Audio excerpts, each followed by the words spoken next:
welcome everybody to episode 3 of Hardscape Reveals.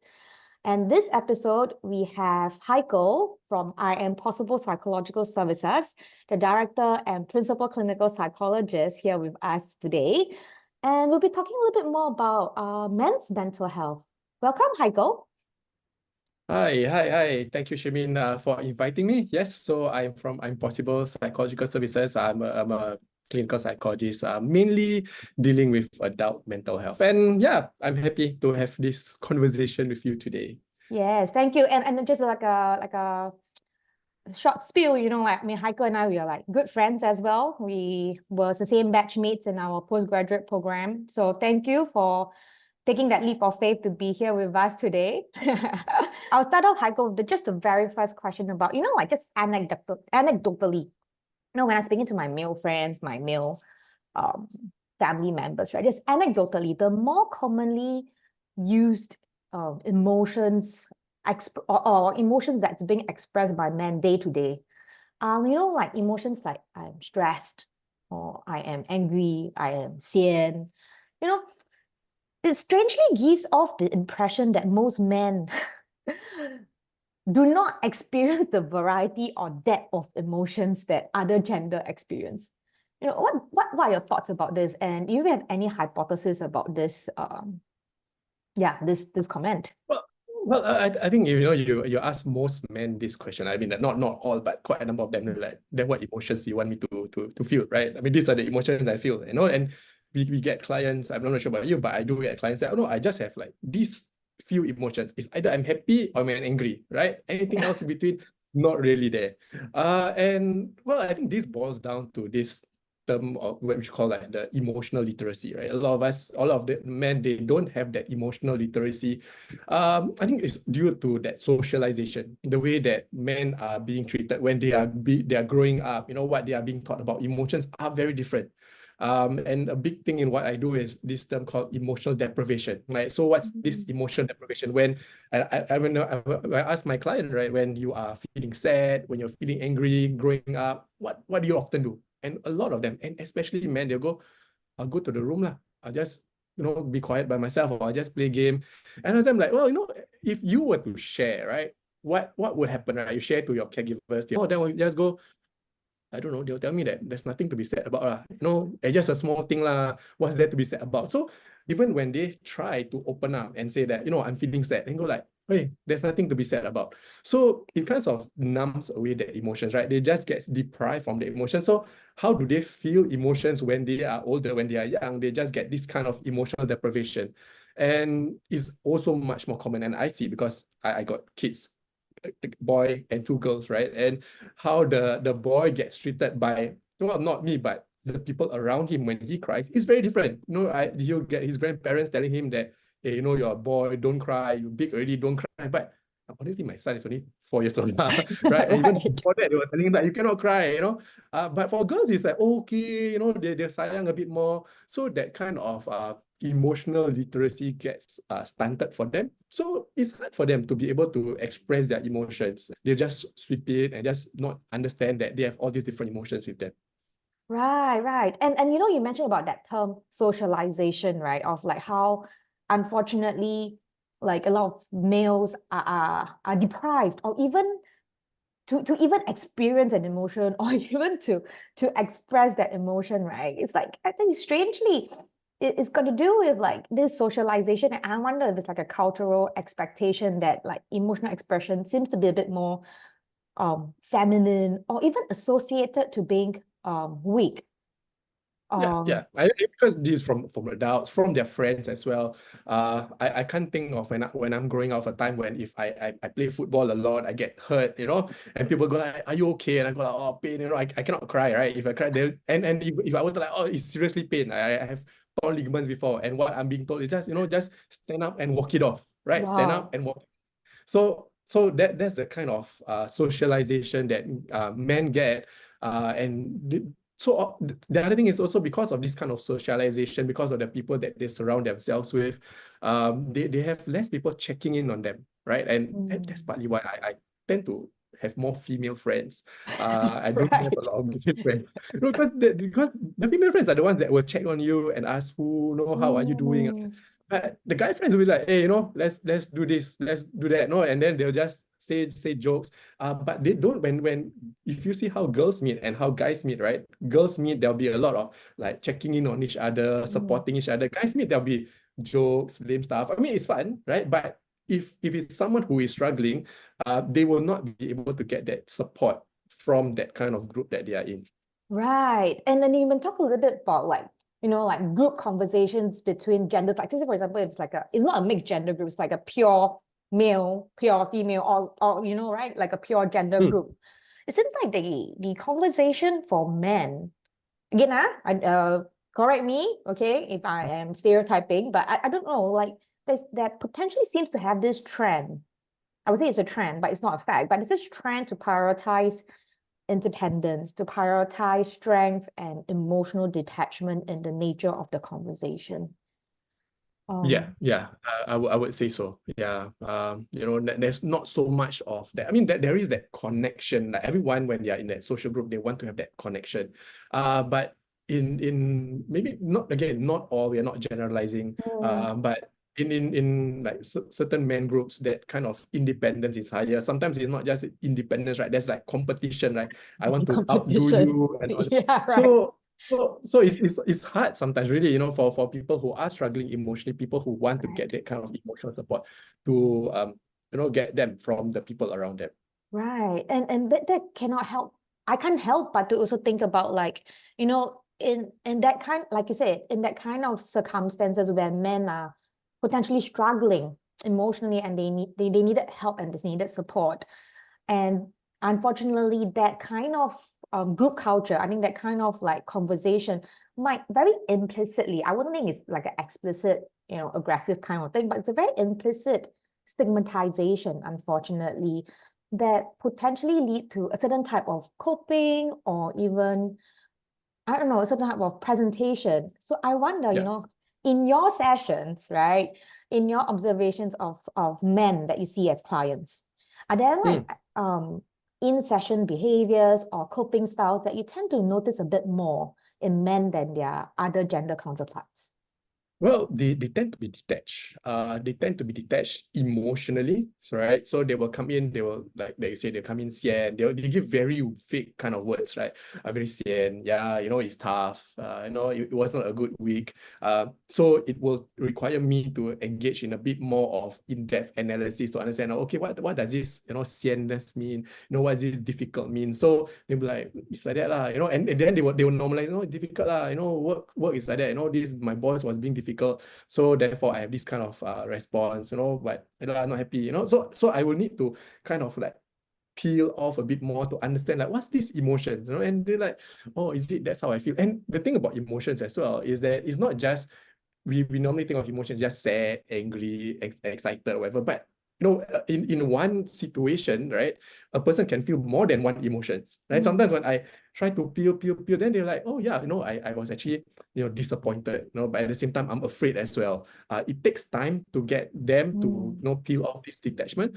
The other one is that they probably would I find that they tend to cope differently as well, right? So they overcompensate in the way that they cope. They exercise, they go drinking as well. Again, this is a kind of self-soothing way to cope with their emotions. And last one, and I see this more in relationships when people come in to see me for couples. The man would be more detached, but because of how we see that men have this more of the provider role, right? So they will detach and go like, what you want, right? I already provide for you. Yeah. Hey, I'm a very busy person, Hey, so they're reminding their wife that, hey, come on, you cannot get frustrated with me. You cannot be upset with me or whatever, because I am being this good husband based on this that I've done, right? Without me, that's why we can go out and all that. And sometimes the wife in couples, the wife is like, all I want you to do is spend a bit more time with me. And the guy will go like, then what? Don't need to work, right? It's very important for me and da da da da da. So they focus a lot on this overachievement, right? Partly to, I guess, to cover, right, the need to actually deal with, because underneath that achievement probably will be some form of I don't know, lack of confidence. It could be the need for security and all that, but then they overcompensate for that. Right. And Haikal, you know, what you have listed out, right? All the compensation, even the numbing, or even acting out, it just feels like, you know, it can't help. I can't also again help but to think about, like, you know, there's potentially very little tolerance to just be with emotions, and that need to very quickly squish the emotion and do something to counteract that emotion by, you know, like either like, you know, just, you know, achieving or like working it out, or even like maybe shouting or drinking. So it's just like to squish that emotion, just not allowing that emotion to be experienced, isn't it? Correct. Correct. Yeah, Right. yeah. Because honestly, I'm a psychologist myself. It took even when I was a junior psychologist, I would be like, you know, like upset. Okay, like go to the gym, right? Like not expressing myself and so on. So it will take a lot of relearning, of undoing all of this, so that for men out there who are who to be able to be comfortable with their emotions, and there is, well, accept that these emotions that they have is actually a natural thing that everyone experiences. It's not something that you just have to like push away and then it can be solved by, you know, bench pressing it or kicking a ball or anything like that. Yeah. Right, right. Thank you for sharing, and also your personal example as well. How about being a man yourself? You know, Heiko, you know, being a man yourself. This is where I'm always curious because I've never been a man, right? So I always wonder, do you find it like I know, sorry. Do you find it an advantage? Or perhaps sometimes even like a barrier when you have male clients coming in, you know, to try, I mean, like when their attempts or when they are emotionally vulnerable with you, do you feel your gender is like a advantage, or maybe sometimes how is it a barrier? I wouldn't. Well. Firstly, when this advantage, you know, I would want to point out, even though, you know, in our field, the ratio of male to female Yes. psychologists is probably 20% male, 80% female, Oh, that's right? optimistic. Okay. Yeah, I think so. Yeah, right. So there's so little male psychologists, and so some people would think that there would be, well, quite a number of male clients that come to me. But honestly, right, the number I was calculating, I mean, I expected this question, so I was calculating like, I'm thinking how many men come in, right, to see me, and really the ratio of male to females that clients that I see, right, probably be about 1:3. So I still have more female clients than male clients. And I would say a part of these male clients, right, come in to see me because they were referred by someone else. They will look at my profile, and someone who referred, because, well, they know me, that's one thing, but they look at my profile. Okay, this Haikal, right, on his profile, he loves sports, he's into fitness. I think you will click with him, right? Go and see him. But honestly, right, when these people come and see me, I don't discuss sports and fitness. Maybe we didn't talk about the first few minutes, like, oh no, how's your team doing? You know, if we have like common teams or common interests. But apart from that, there is not much that we do. And I don't really think there is that advantage that I have, because when these men they come in, what they want is to be understood, right? You can have a female therapist, and if these female therapists don't understand them, you know, I don't know about you, but we probably have people who come in with like bad experiences with therapists before, and I ask them like, why? I don't feel that the person like listens to me. The person just kind of like tell me this, or just give me this kind of exercises to do, but they are not understood. So I don't think that is something that gives me an advantage. But if for any, you know, therapists out there, well, don't have to be afraid if you are a female and a man comes to you with a guy problem. Seriously, what they want is still that same level of connection. They still want to be understood. And if you're able to do that for them, then that'll be great for them. So in my work, I do a lot of like attunement kind of work, really understanding their emotions, understanding this, right? How does this relate to how your attachment, how you grow up? And, you know, for guys, because they just quickly brush it off, right? They find it is like something that I don't realize, right? My anxiety, my anger is, well, there are some roots to it. So that kind of help, but I wouldn't say that I treat my male or female clients differently. Definitely. But and that's the point for me to raise it up to you. And I just want to bounce ideas off you, you know, because there is so much, much earlier in our first question, right? There's so much talk about like how there's gender role socialization whereby when men come together, right? That it's a very different dynamic, like the way they talk. And I'm just thinking that if like a male come to you, it could potentially be so corrective, if I were to put it that way. Because you being a male yourself, you are definitely challenging a lot of these dynamics and gender stereotypes of like how men welcome and support emotional stuff, right? Yeah, correct. Yeah. Mm, Sometimes because sometimes I have to also consider how much I do my disclosure in my clients. But I mm, do normalize their experiences. Sometimes I do share some of my my struggles. I mean, of course, at a very minimal, but they were like, oh yeah, so I'm not the only one who's like that. So right. there are that struggles that you could. So that helps with that connection, I guess, and maybe when you're talking about that corrective experience, I think one would be, well, it would be probably for some of them, right? The first time that they are sitting with another man, who is like, okay, listening and not telling them like, okay, this is it. You can just after this, wipe your tears, go out and go Mm, and finish your project or whatever, right? And telling them, okay, it's fine to slow down. There is this struggles that you have, and well, I can understand why you have these struggles. So I think there would be that kind of like corrective experience in terms of the interaction that they have with compared to other men prior to that. right. And going on about that, right? This is part about, we're trying to promote more open and honest conversations about mental health with men, whether is it in our class, in our sessions, whether is it just out there, right? How do you think we can do that? Especially, in maybe certain cultures or setting whereby vulnerability is discouraged or even stigmatized. How can we promote more open and honest conversations about mental health?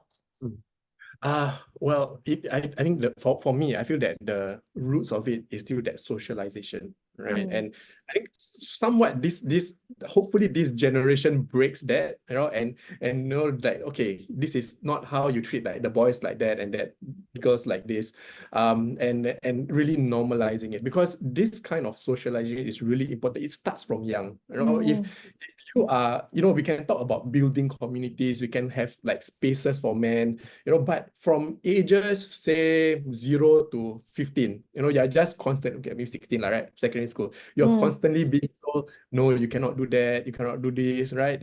Join uniform group, even told like, wow, you are give you names, right? For crying and all that. Then even when you have all these different spaces, then Mm, they what am I supposed to do when I go there, right? There are people who mm, come to me for therapy and they like, what am I supposed to talk about, right? I'm right. already okay already.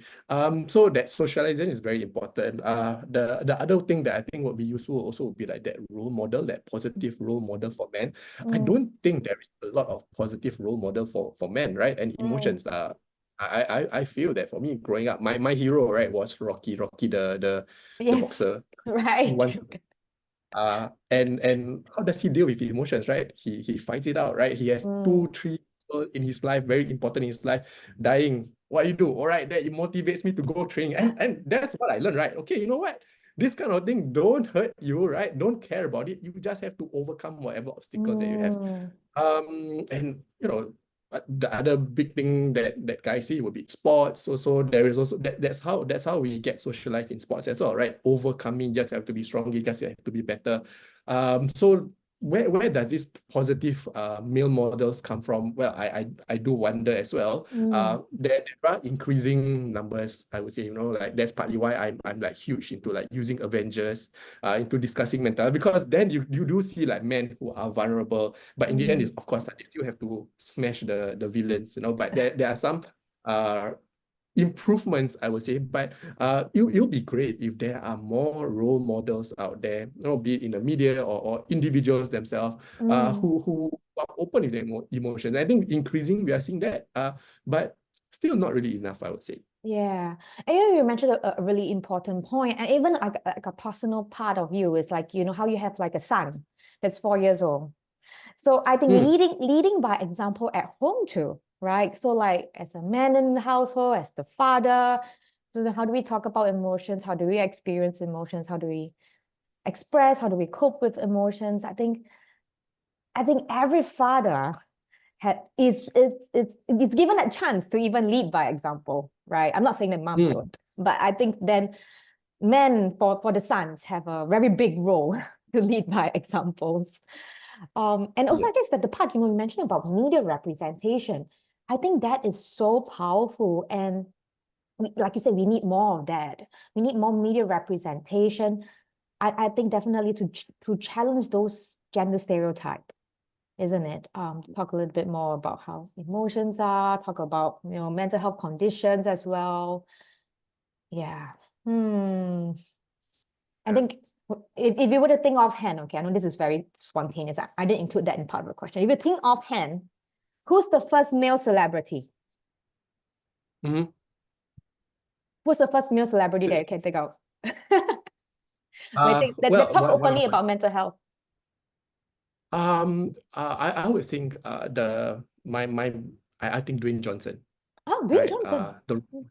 Yeah, I mean he's one of my heroes as well. Okay. He does talk about his struggles with depression. He talks about like him having to go through difficulties growing up. But of course, again, he still have that persona, right? But that he would have be one of those that really despite my big size, despite all this, but I have experienced struggles before. You wouldn't think of him having gone through these struggles, right? That's why his company is called like $7 Productions or something like that, based on his struggles when he just $7 in his account, and he's really being honest with that, and say that and also to say that you don't expect that you want to be successful, but you don't expect success to be coming like that. You have to have that struggles.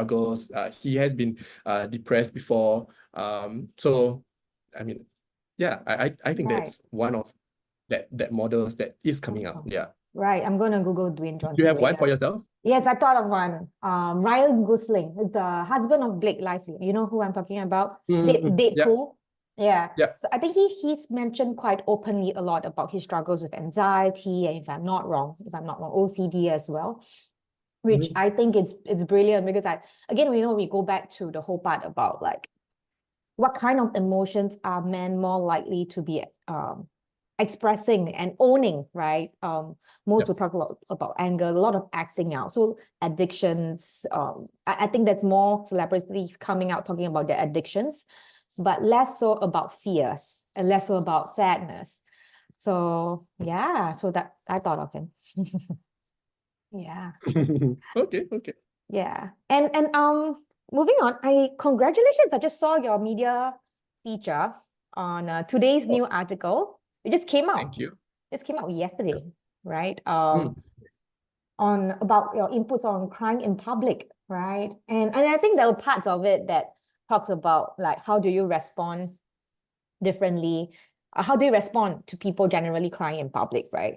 So I wonder, how do you think we should approach men crying in public? Do you think there needs to be a difference in the way we respond to them, or actually it's the same? Firstly, I don't think I've recalled seeing like men crying in public. Okay. Right? I mean tears of happiness, but not crying by themselves, and they tend to like do it more quietly. But I would say that with when you are dealing with men who are crying in public, one thing that is very important would be to take out that sense of judgment.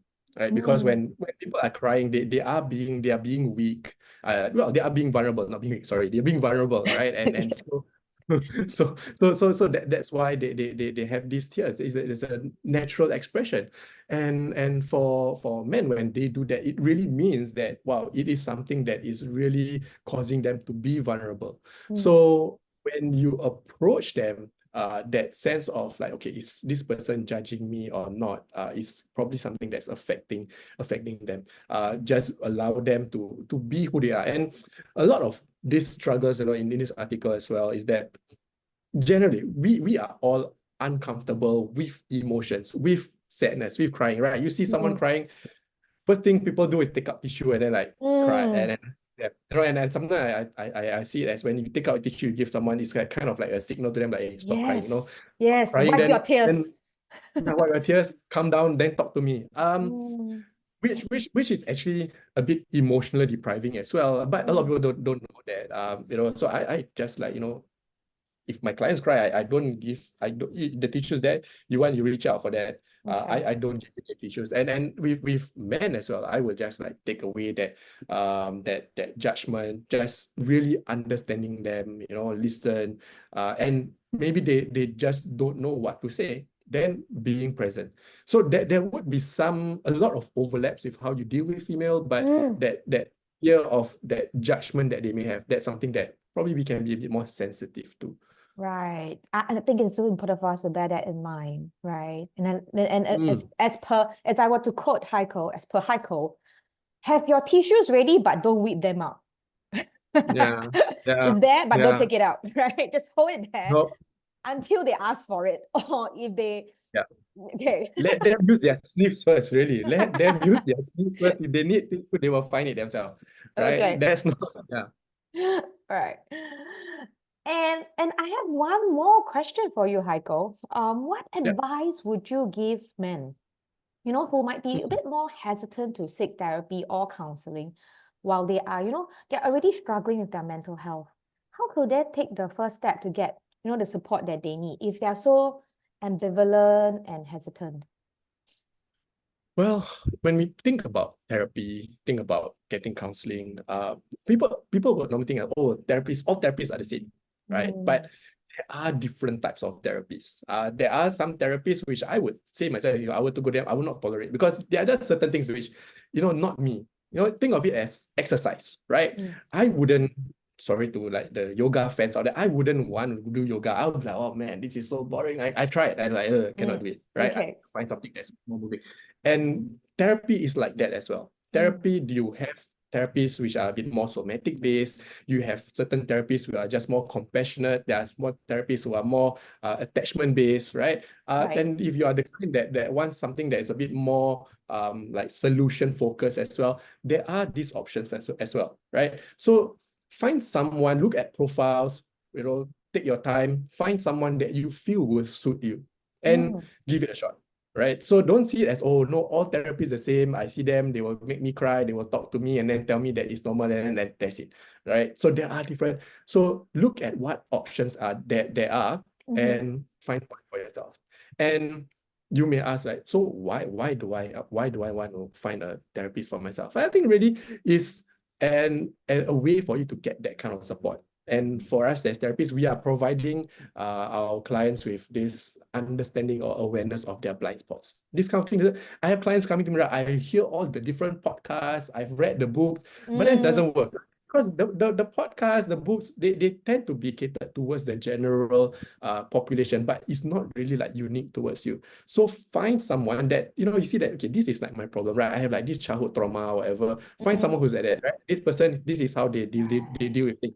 Find that, right? So find someone that you'll be comfortable with. Right. That's really important point. And I guess, like you said, find someone who really you feel it's like a good fit, right? The kind of training that they have, as well as potentially even drop like a short introductory call, like a 10 minutes to see if that person understands you, right? Just in that 10 minutes, understand, have a grasp about what potentially you might be going through. So I guess we start small, right? Like you say, educate yourself, Google a bit more before going into the deep end. Yeah. And if it doesn't work out, right, then okay, what is it about it? Just consider what is it about it that does not work out in this first therapist that you see. Okay, then find what is missing in your next therapist. I mean, first time, it could be a hit and miss thing. You might find someone that was not suitable for you, right? I wouldn't say that people all come to me and then they're like, oh no, Haikal is the one for me. There are people who go like, because I have a team, right? They're like, hey, can I switch to someone else? Then I'll go like, hey, what happened, right? They say, oh no, because they feel that they are a bit more too, you are a bit like got direction one. They want someone a bit more gentle, like, oh, okay, right? So there is that options. Fine, if it doesn't work out, then find something else. Find someone else. Find someone that vibes, right? I think that's really important. Yeah. Right. And thank you, Heiko, so much for your generous sharing, your personal perspectives as well as your professional experience. if there's one thing, just any one conclusion, one quote that you'd like to leave with us today, what would that be? Well, one quote that I would think of, right? Okay, is I would think that, I mean, this is a quote that I'm just creating myself, right? Go. Well, we all have our own reasons for why we do things. And although we tend to think ourselves as very logical people, truth is our emotions are the one that run us, right? So, and for the guys who think that you are very logical, truth is usually it's your emotions that run you, right? But your logic just just listens to what your emotions say. And that is why some people fail. That's why diets fail. People will go like, logically, I want to cut my weight, I need to eat healthy, right? But when a person offers you a piece of chocolate, right? Emotions come, that temptation come. And okay, never mind lah, tomorrow I can exercise. Tomorrow, just one piece of chocolate. So to summarize that quote, right, will be like, although you may think of yourself as a logical person, actually your emotions have a much more powerful role in managing your behavior than your logic. Wow. So much to chew on. Thank you, Haikal, for the wisdom. You are welcome. And I guess with that, we'll call it an end to episode 3 of Heartscape Reveals. Once again, thank you, Haikal, for your time and your generous sharing. Heartscape Review, will see you next month. All right, bye-bye. Bye.